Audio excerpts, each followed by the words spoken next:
Hello, everyone. Welcome back to the Lincoln Journal-Star's Life in the Red podcast. Luke Mullen and Amy just here for another week. A lot more action to get to. I said it last week. It's that busy time of the year. Crossover season. We got football, volleyball, men's basketball, women's basketball, soccer teams in the NCAA tournament right now. Wrestling just started. These winter sports are getting going. Swimming, rifle, bowling. I mean, it's crazy over there. It's all happening right now. And it's mid-November. And it's like 70 degrees out today. My watch says it is 70 degrees on the nose. What are we doing in here? We gotta let's get out of here. No. Well, we got some stuff to discuss. That's why we're here, and we'll get to football at the end as we usually do. Basketball before then. Want to start things off with the volleyball team still rolling 25-0 now, the record for number one Nebraska, and the two recent matches they were pushed in both of these 4-set wins. Northwestern 3-1, a couple close sets. Nebraska pulled away there at the end. Against Illinois, narrowly dropped that third set, but recovered for the 3-1 win. And notable from that Illinois win, the middles, Becca Alec, 12 kills, hit 474 in that one. Andy Jackson, 9 kills on 11 attempts. Yeah, Andy Jackson, co-freshman of the week, the first for her, the 6th different Husker to be honored by the Big Ten. She's really coming along. She is. Yeah. You can see the progress with her, like every match. It's crazy. She came in as a really raw talent, and she's been refined a little bit, but she's still nowhere near her ceiling, which is really exciting.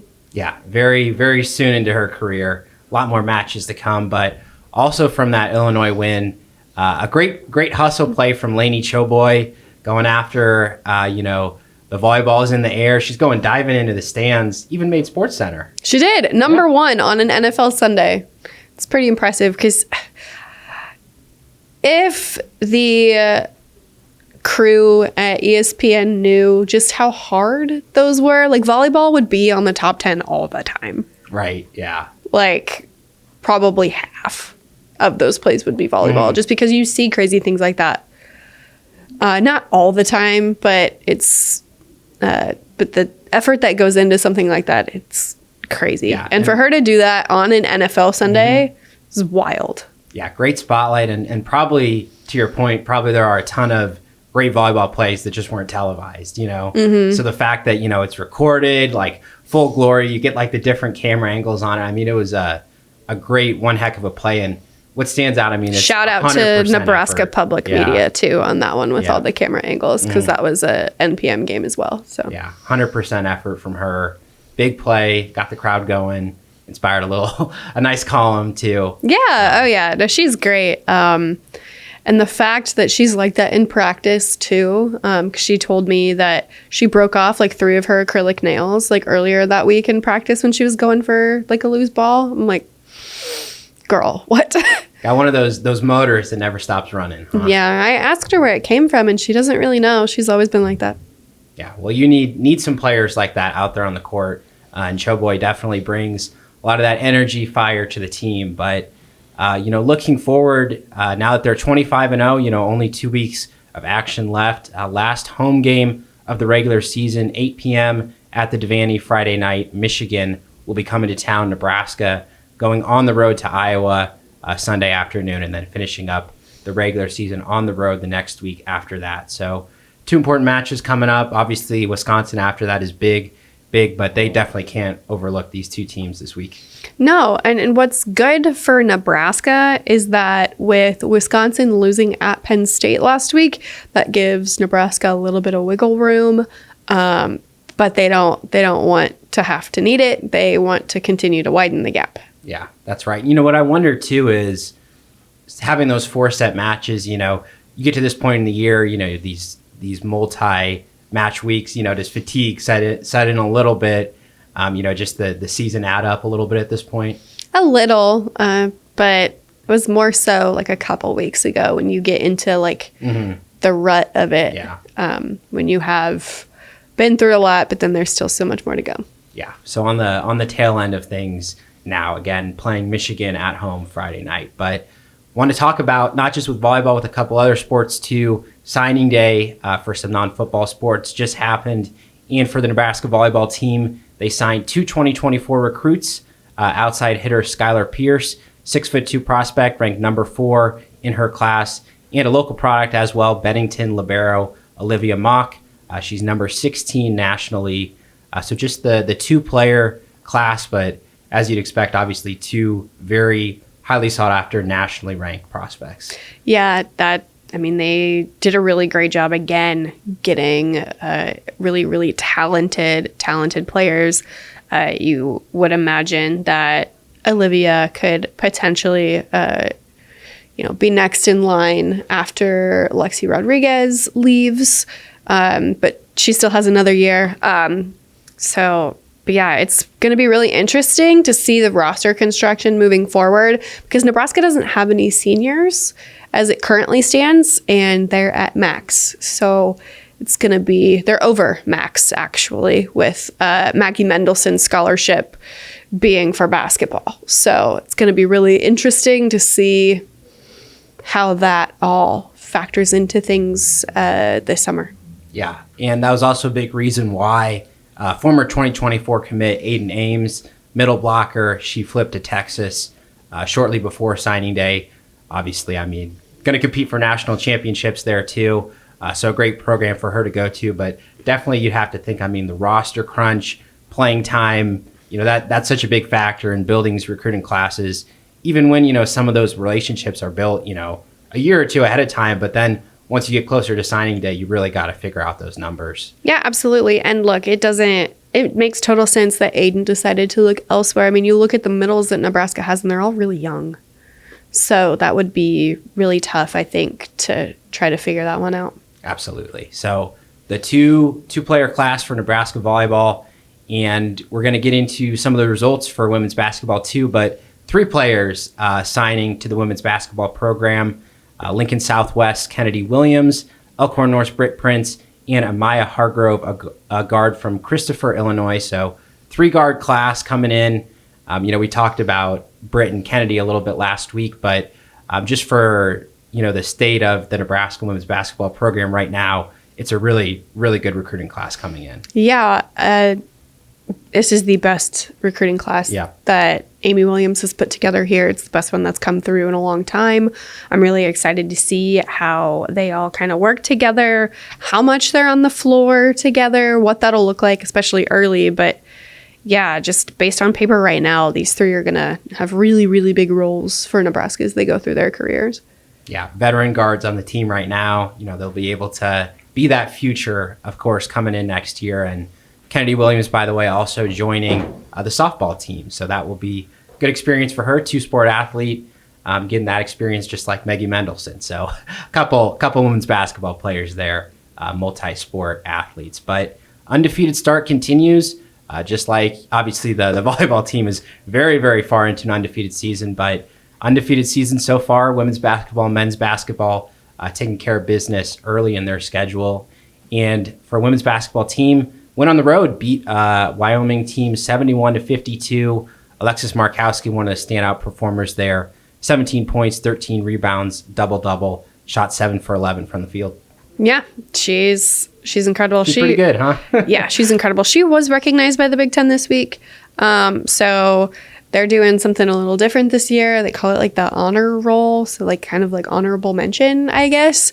And she was listed on there. So, it's kind of hard to be player of the week when you have Caitlin Clark in your conference. So absolutely, that might have something to do with that, I think, honoring more athletes who have incredible games in their own right, and Alexis was one of them. Yeah, and another Husker who got some recognition as well, freshman forward Natalie Potts. That win over Wyoming, very good performance from her. 6 for 7 shooting, scored 15 points, did well in Nebraska's season opener as well. Named Big Ten Freshman of the Week.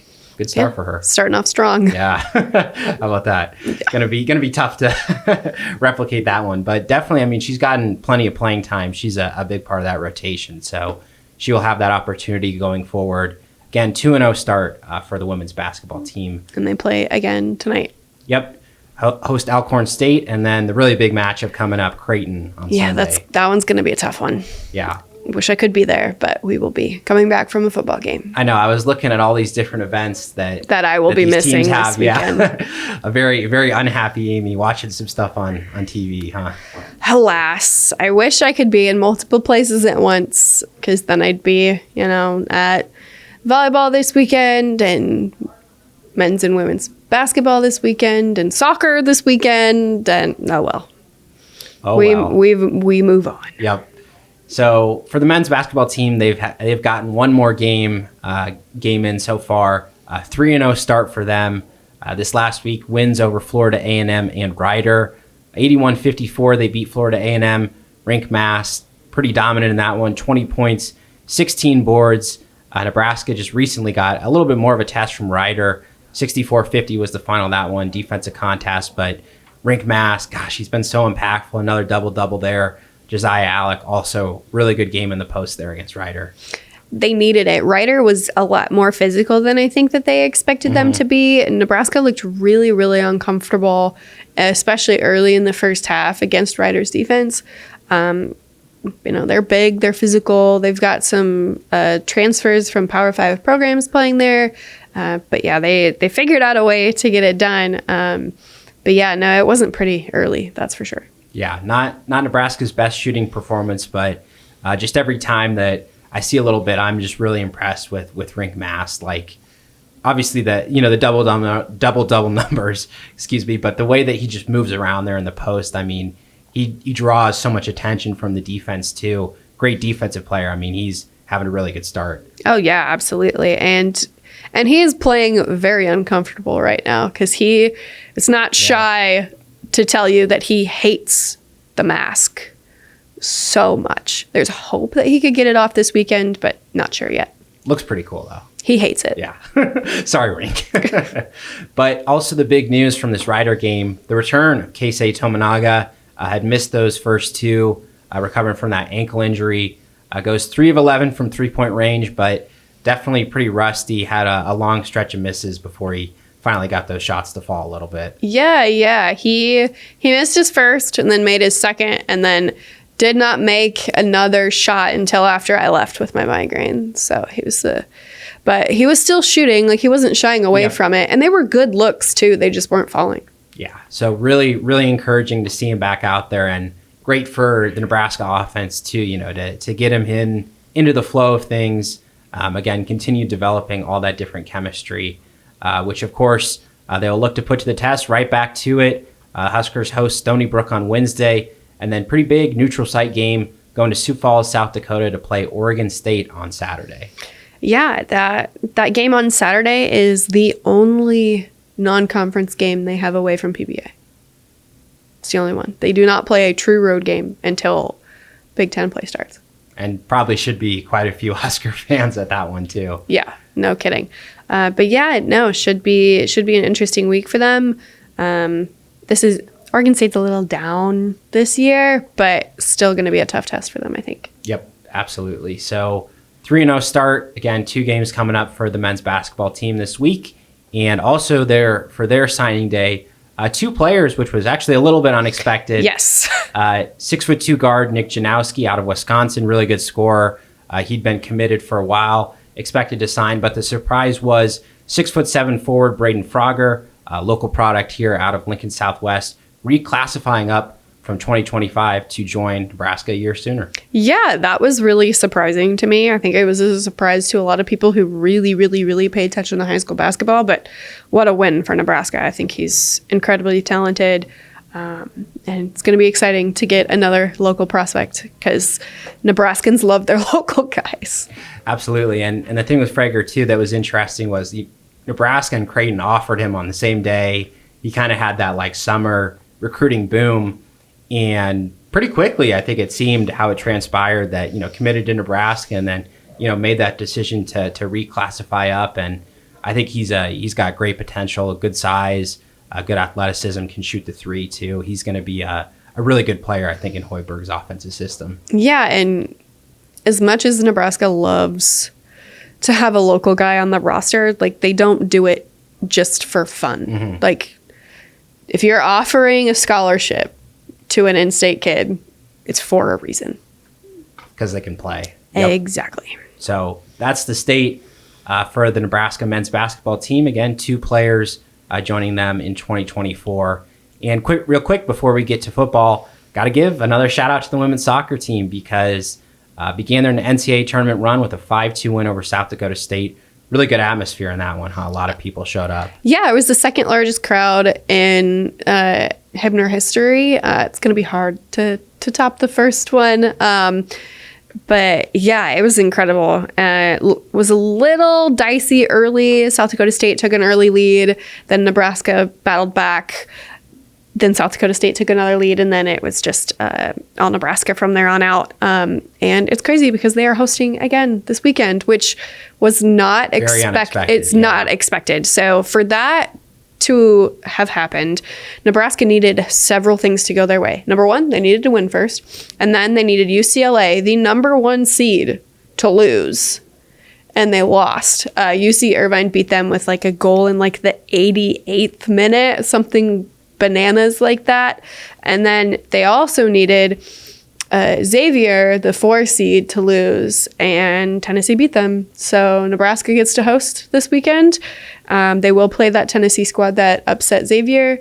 And then the other game will be UC Irvine or Gonzaga. And then regardless of what happens in either of those matches, Nebraska will host the match on Sunday just because travel logistics are a little bit weird for the second and third rounds. Not much time in between there. So yeah, what an opportunity for Nebraska. Yeah, really cool opportunity to see some NCAA tournament soccer. Head down to Barbara Hibner Stadium there on Friday night. Nebraska plays Tennessee. UC Irvine plays Gonzaga. Again, third round to follow a couple days after that. So NCAA tournament action for them. Basketball teams continuing their early season stretch. But for the football team, there's a lot of questions this week. 10 games in, 5-5 record, and the quarterback situation still up in the air. Whoopee, here we go. Who would have thought, huh? Not me. Yes, me. I feel like it just feels like, a never-ending cycle. Yeah, same. I think Rule kind of said, he said it before, like it's the same mistakes, like the same movie. Like he has that same concept too. That's Groundhog Day, as I said in my post-game column. Yeah, that's certainly what a lot of people felt like after this 13-10 Maryland win over Nebraska on Saturday. Again, ugly day for the offense. 3 quarterbacks all played, all threw interceptions, 5 turnovers, and the 10 points all came off turnovers that the defense forced. So really it was a struggle for the offense to get anything going. Missed opportunity for the 6th win. Only real silver linings, I think, was Emma Johnson. He looks great. The defense keeps this team competitive, but just a real missed opportunity. Yeah, incredibly. I just, Matt Rule earlier this week said there's no real answer for the turnovers. Marcus Satterfield gave a little bit of a different answer this week, or today, I guess. I don't know what day it is anymore. Let's be honest. But yeah, it's not great. Yeah, and I think the reaction, it seems every Monday we always get a Matt Rule reaction, and sometimes it's good. Sometimes it's bad to the team's performance, and usually it's his opportunity to kind of get a message out there, right? And I think part of the message this week was everything's on my shoulders. That was his message. Like the play calling, the performances, he was going to take responsibility for all that, which first of all, that's good leadership. But at the same time, it's like Satterfield, it's his offense, it's his play calls, right? So it's kind of an interesting relationship there with the head coach, putting all that on his shoulders, which again, he oversees the whole program. But at the same time, Satterfield's his play caller. Like he's gotta trust him to go out there and execute at a high level every week. Yeah, and I asked Satterfield about that a little bit today. Just wanted to see what he said, and he appreciated Rule taking that on and kind of left it at that. Yeah. So again, it's all going back to the head man. That was the message this week. But in terms of the uncertainty at quarterback, the situation that we have right now, Heinrich Harburg sprained his ankle against Maryland. Chubba Purdy seems to have a groin injury that's just kind of been nagging, staying there. for quite a few months. Jeff Sims healthy, and the update today from Marcus Satterfield was Harburg was limited in practice today, Tuesday. Chuba Purdy and Jeff Sims took the practice reps. Here we go. They still don't know. I mean, I mean, maybe they do know. They just don't want to tell us. But Rule did say like after the game they'd like to know who the guy is on Tuesday, and I'm not sure that that's 100% transpired yet. Yeah, I don't think so either. Yeah, so still really going to have to evaluate. I think Harburg's ankle is the big thing there. But the challenge this week for Nebraska is to beat a Wisconsin program that they haven't beaten in a very long time. Since I was in high school. Since the Big Ten was new and fresh for Nebraska. Yeah, 2012, my senior year of high school. All right. So turning back the clock a little bit. Yeah, no kidding. No kidding. And so the opponent, Wisconsin, it's really been an up and down season for them. Started 4-1, comes into this matchup in a similar spot to Nebraska. There's a lot of questions swirling around their first year head coach, Luke Fickell. These last 3 weeks, Wisconsin losses to Ohio State, reasonable, Indiana, and Northwestern. Not so reasonable. Yeah, considering where Wisconsin's been the last 10 to 15 years. Losing to Indiana and Northwestern, that's why their fans are a little bit riled up this week. Yeah, I mean, I saw the video of Jump Around last week. Bad. No one was there. Yeah. No one was there. Yeah. Which is kind of depressing. Apparently the players the Nebraska players have been hearing a little bit of the jump around. They've been trying to get adapted to the environment that they'll expect to see out there. Might not be as bad as they're preparing for based off of what happened last week. Fair enough. And scouting this Wisconsin team a little bit, quarterback Tanner Mordecai, he's a veteran. I think he has a pretty smart approach, kind of more of a game manager, doesn't turn the ball over a whole lot. 3 interceptions and 224 pass attempts this year, but just 3 passing touchdowns as well. Did miss several games, so he didn't get a full crack at the season, but I mean, 224 pass attempts, 3 touchdowns, 3 interceptions. He's moving the ball, but not necessarily getting to the end goal. Yeah, no. Which I think Nebraska's defense has an opportunity to take advantage of that. They also have an opportunity with having someone on staff who has worked with Tanner Mordecai before. I think Tony White joked that they know Tanner Mordecai's girlfriend's birthday or something like that today. So, they're going to be very, very well prepared for him. Yeah, that's tight ends coach Josh Martin. Worked with Mordecai at SMU. So a little bit of a connection there. But at the same time, obviously if your quarterback's not getting into the end zone, they're going to hope that the running back is. That's Braylon Allen, one of the best in the Big Ten, has been for a couple years. And a little bit of an interesting stat around the wide receiver position. Wisconsin's leading wideout, Will Pauling, 56 catches this year. Nebraska's 3 players with the most catches, Billy Kemp, Thomas Fidone, Alex Bullock, 55 total grabs. So 1 player with more than Nebraska's top 3. Well, Wisconsin does have a okay passing offense. They're throwing a little more. Yeah. It's kind of hard to catch passes for Nebraska's receivers when their quarterbacks are mostly throwing interceptions. So for sure.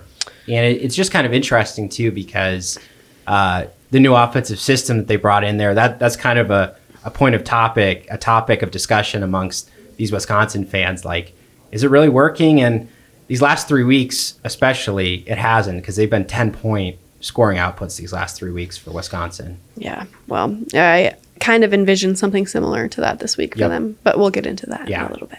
And it's a good Wisconsin defense. That's why they've been competitive. 19.6 points per game allowed this season. So probably a pretty low-scoring matchup, but a big factor, what's going to determine things, who goes at quarterback. That's our Husker hot topic today. Again, some of this is health related, but who should Nebraska start at quarterback against Wisconsin? So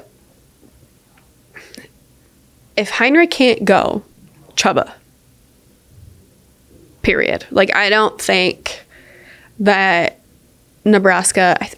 I think Nebraska whiffed on their evaluation of Jeff Sims as a passer. I think he knows how to run, but he has some fumble issues. As Matt Rule has said time and time again, if you fumbled the football, you cannot play for us. And so I think that they will go elsewhere this week if Heinrich can't play. If Heinrich is 85+%, I think it's a toss-up. I'm not entirely sure where they'll go. I still think you go with Chubba because one of the best things that Heinrich brings to the table is how he runs. And if his ankle is limiting that, do you throw him out there? I don't think so. Yeah, you can't have a one-dimensional Harburg in the game. That's just not a recipe for success. But I do agree with you. I think if he's healthy, if he's able to run, it's his offense. It's his team. He's gotten the wins. He's gotten the results. Like, he is option number one. That's who the Nebraska coaching staff is going to want, fully healthy, ready to go. But again, agreed. I think if you're going to somebody else, it's got to be Chubba Purdy. The spark that he showed last week was a really big boost there in the fourth quarter, and just Jeff Sims' play. Like, yes, week 1 and 2, he had those turnovers as a starter. You can kind of, write it off, say, like, give him another chance. Well, the last 2 weeks when he's gotten in, it's been the same mistakes. Like, this is what the Jeff Sims experience has been at Nebraska. It's been turnovers. It's been, as you've said, good rushing, but just not the depth and of success there in the passing game. And that's going to be a challenge with Chubba too. Like, these guys are all similar strengths, like good runners, but I just think that Chubba's ability to avoid some of those turnovers has showed a little bit better stature at that than Sims has in his time at Nebraska. And, provided that groin isn't bothering too much and he's able to run. I mean, he's a great runner too. So that element of the offense would still be in place. Yeah, and they need that. Sims just does not, his play does not invoke a lot of confidence. Yeah, it's tough because the coaches and everybody, talks about how good of a teammate he is. Like, and I believe he's that. Always in the meetings, in the huddles, like, sees the game really well, but it's very difficult to match that with what we've seen from his on-field performance. Yeah, I believe that he's a great teammate. I believe that he's a good leader. I believe that he's, the team thinks he's a good person. I believe all of that. But that doesn't translate to not turning the ball over. Yeah, and when you turn the ball over at this rate, it's really difficult to say put him back out there on the field. Yeah, if this game was at home, there's no way that they would be able to throw him out there. Yeah, because the fans would boo him off the field before he even had a chance to step onto it. Yeah, so this quarterback situation, again, this will go till Thursday. When they practice, it'll go till the game in all likelihood when we finally figure out who's going to be starting. But that's our expectation. They'll try to get Harburg healthy, Purdy, the number 2 option there to turn to if Harburg can't go. So obviously some uncertainty there, but we still got to have some score predictions. Even when we don't know who the quarterback's going to be. What do we got for this one? I think we differ this week. Really? We're usually identical. We're not this week. The numbers may be the same, but even though we don't know who Nebraska's quarterback is going to be, I'm still picking Nebraska to upset Wisconsin this week, 17-13. I assume based on the defensive strength, yes. Wisconsin's offensive struggles. Yeah. Yes. Well, I'm going to go with Wisconsin. 21-13 is what I've got right now. Just because, the offense last week, having their only scoring drives coming from, excellent field position off turnovers, like, it's pretty hard to, say, they're going to, drive 70, 80 yards down the field. But then again, they just run the ball. If they don't throw interceptions, like, you can play the field position game. You can let your defense go to work. So I do agree, like, there is that path towards victory, but the turnovers, like, it's been an issue all year. It has, but I don't know why. I've got a weird feeling about this weekend. Yeah, well, it's one of those games that it's probably going to be ugly, probably going to be low scoring. Like, that's the type of game Nebraska's going to have more of a chance in. Yep. And we'll be there to see what happens. Could be a chilly Saturday evening there in Madison, Wisconsin, but we will be there. Unfortunately, obviously, we got to miss a lot of good action. 90 million other things. Soccer, volleyball, basketball. It's all going on. That's what TVs and streaming devices are for. That's right. And, of course, if you want all the updates, we'll have it all for you at journalstar.com. Stay tuned for our reaction to this Nebraska football game at Wisconsin. A big one. Huskers going for bowl eligibility. But that will do it for this episode of the Life in the Red podcast. Appreciate all of you listeners, all of you viewers for staying with us. We'll see you next week.